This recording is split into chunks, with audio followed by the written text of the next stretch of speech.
सर्वांना अभिवादन। आजच्या कार्यक्रमाचे अध्यक्ष आमचे लाडके मुख्याध्यापक आदरणीय बळवंतराव चव्हाण सर, प्रमुख मार्गदर्शक श्री भगत साहेब आणि मंचावर उपस्थित सर्व पालक। आज 3 जानेवारी क्रांतीज्योती सावित्रीबाई फुले यांची जयंती आहे। मी पाहुण्यांना सांगू इच्छितो की आमच्या शाळेमध्ये आम्ही तर गुणवत्ता विकासाचा 100 दिवसाचा कार्यक्रम सुरू केलेला आहे। आपला मुलगा कुठे आहे, भाषा, गणित, इंग्रजी, विज्ञान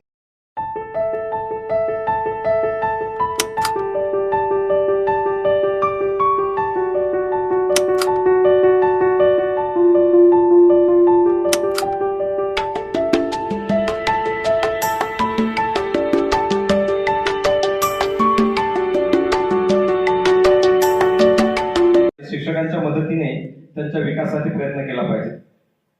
मी पोलीस दलाचं प्रतिनिधित्व करतो। आपल्याकडे होणाऱ्या अत्याचारामध्ये आपल्या भारतामध्ये महिलांच्या अत्याचाराचं प्रमाण खूप जास्त आहे।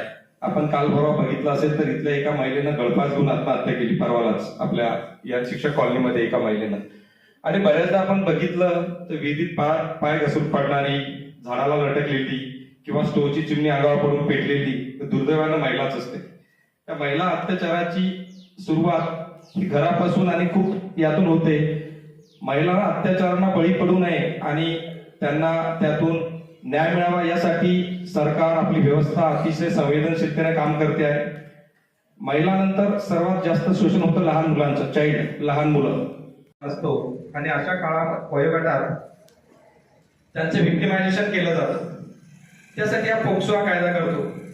आता आपण यातील खाली बसलेले जे विद्यार्थी आहेत ते सर्व 18 वर्षातील। 18 वर्षाच्या वर किती जण हात वर करा? 18 वर्षाच्या वर जे 18 वर्षाच्या वर हात वर करा। फक्त हे नर्सिंगचे विद्यार्थी 18च्या वरील आहे आणि बाकीचे सर्व विद्यार्थी 18च्या आतील आहे। तर हा पोक्सो हा कायदा 18 वर्षाच्या आतील मुलांसाठी काम करतो आणि पोक्सो हा लिंगभेद करत। Jyotiba Phule started the first India girls school in the 1848. In 1848, she opposed the social evils like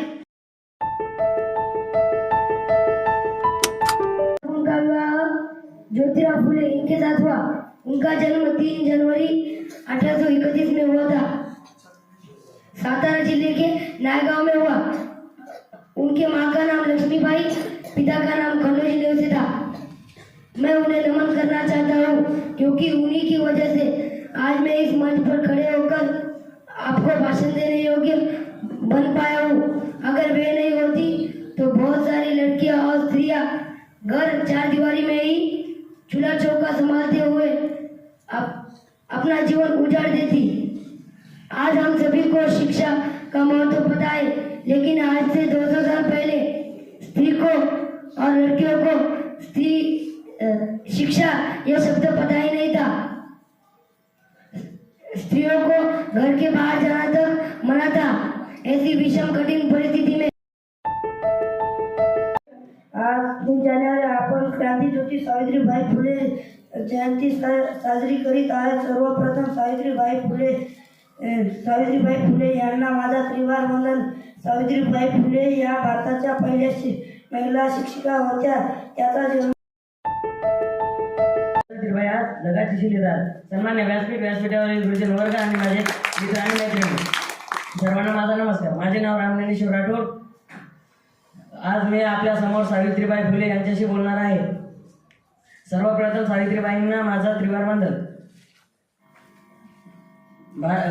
Savitribai Phule या भारतातील पहिल्या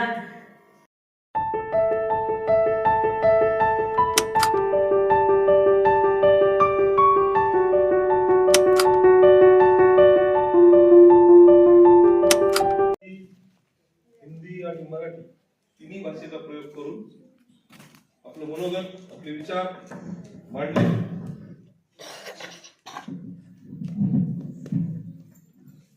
त्याचबरोबर मागच्या पालक मेळाव्यापेक्षा यावेळेस पालकांची उपस्थिती सुद्धा चांगली आहे।